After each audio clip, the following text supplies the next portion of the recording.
Hello everyone, welcome back to the Political Science lecture series on Near Peer. Today we're going to discuss about political parties, their historical evolution and their functions. Political parties in the broader sense basically एक organized group है जो कि political power हासिल करने के लिए struggle करता है और eventually political power acquire करता है. ये they do come in forward and not just contest elections, but they do things which are related how they influence political power as well. Because it's likely कि कोई political power party जो है वो elections ना जीते लेकिन still continue to influence political power. So their relations with political power is permanent in that sense. Now let's talk about evolution of political parties historically.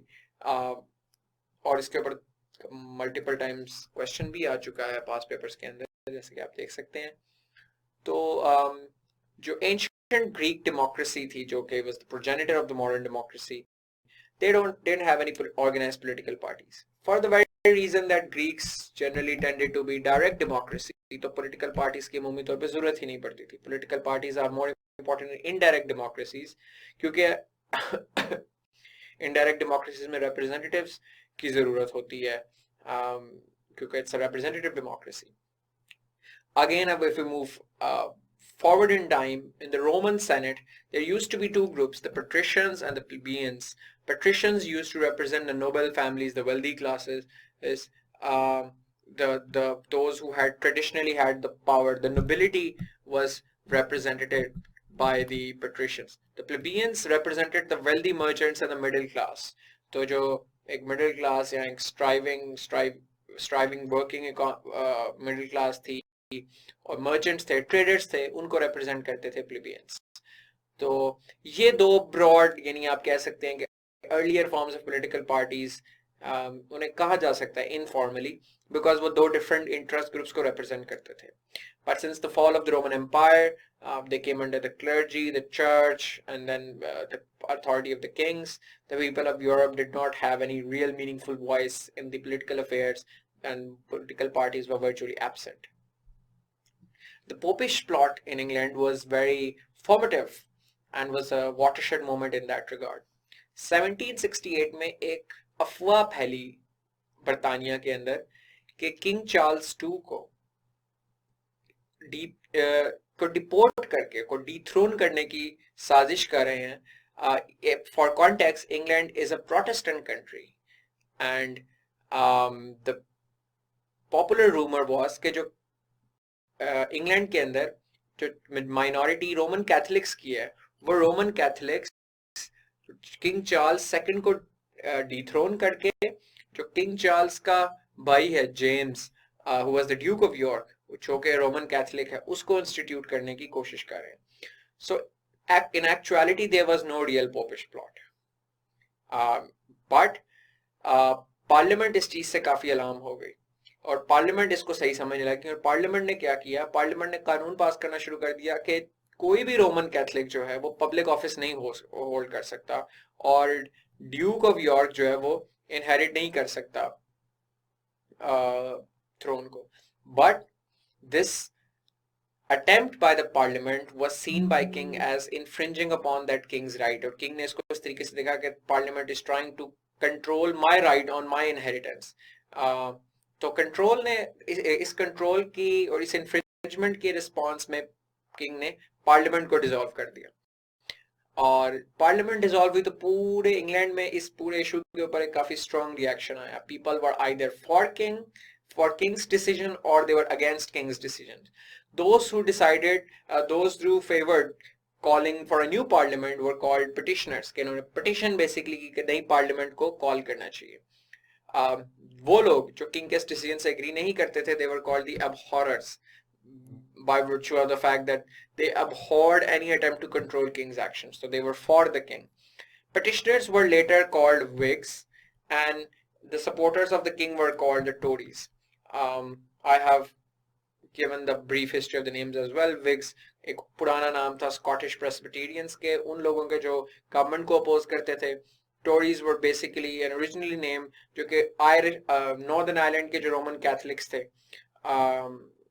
Ireland के Roman Catholics जो थे जो कि प्रोटेस्टेंट इंग्लैंड के rule के under सफर किए थे उनको टोरीज कहा जाता था। बहरहाल इन नामों ने petitioners जो के were in favor of parliament and Tories who were in favor of they were called Whigs and Tories who were in favor of the king. This eventually took on new meaning. The basic difference between them in the 1600s was on the view that what government should and shouldn't do. Aahista Aahista ये institutionalize होते गए इस issue से. Beyond that issue इनकी अपनी ideologies बनती गई. Tories became the group that wanted a rule by a strong king and Whigs wanted ordinary people to have more right and more say in that government. So in time जैसे जैसे parliament की control बढ़ता गया और king का influence कम होता गया बरतानिया के अंदर, तो विग्स और Tories develop into organised political parties with Whigs known as they were the liberals and Tories were the conservatives. Even आज भी आपके जो लेबर कंजर्वेटिव पार्टी है उसको भी अक्सर कैजुअली टोरीज कह के बुलाया जाता है और जो लिबरल्स हैं उनको विग्स कहा जाता है. Similarly in the United States ये चीज फेडरलिस्ट और एंटी फेडरलिस्ट टसल की शक्ल में नजर आई. जब अमेरिका नया नया बना तो उसके अंदर कोई पॉलिटिकल ऑर्गेनाइज्ड पॉलिटिकल पार्टीज नहीं थी. Even George Washington abhorred the idea of having political parties that divides people into factions and sections and national interest becomes less important. But eventually due to some reasons वो political parties दो groups बन गए और वो पहली दफा वो groups फिर Aahista Aahista organised political parties की शक्ल में नजर आए. फेडरलिस्ट फाउंडिंग फादर्स में से और पॉलिटिशियन क्लास में से वो लोग थे जो बिलीव करते थे कि एक स्ट्रॉन्ग गवर्नमेंट होनी चाहिए, एक बड़ा स्ट्रॉन्ग नया कॉन्स्टिट्यूशन होना चाहिए जो कि कॉन्स्टिट्यूशन स्ट्रॉन्ग सेंट्रल गवर्नमेंट बनाए, एक सेंट्रल बैंक होना चाहिए, फेडरल गवर्नमेंट के राइट्स ज्यादा हों, स्टेट गवर्नमेंट्स के राइट्स कम हों. तो ये सारे थे. जबकि एंटी फेडरलिस्ट वो लोग थे जो कहते थे कि एक वीक सेंट्रल गवर्नमेंट होनी चाहिए और एक स्ट्रॉन्ग स्टेट गवर्नमेंट जो है उसको ज्यादा पावरफुल होना चाहिए फेडरल गवर्नमेंट से. और वो ये कहते थे कि कॉन्स्टिट्यूशन नया बनाने की बजाय जो आर्टिकल्स ऑफ कॉन्फेडरेशन जो कि कॉन्स्टिट्यूशन बनाने से पहले अमेरिका में चल रहे थे वही बनने चाहिए. बहरहाल on these two issues and two lines they divided themselves. पहले हमें जॉन एडम्स की शक्ल में फेडरलिस्ट प्रेसिडेंट नजर आता है, उसके बाद जॉन थॉमस जेफरसन की शक्ल में हमें बाद में एंटी फेडरलिस्ट प्रेसिडेंट नजर आता है. सो खैर this is how basically political parties evolved in North America and in continental Europe, and because European countries had colonized much of the world as well, तो उनका political institutions या उनका political models were inherited by the African countries, by the Asian countries as well, and since decolonization वो political parties का culture इन ममालिक में भी आ गया है.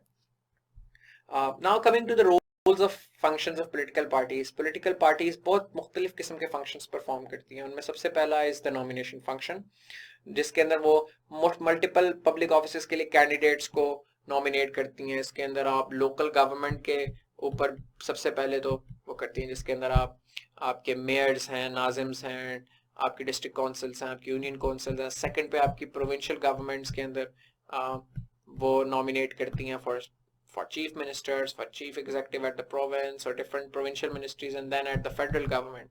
और दुनिया भर में इसी तरह मुख्तलिफ पब्लिक ऑफिसेज एग्जिस्ट करते हैं, उन सब के लिए ये नॉमिनेट करती हैं.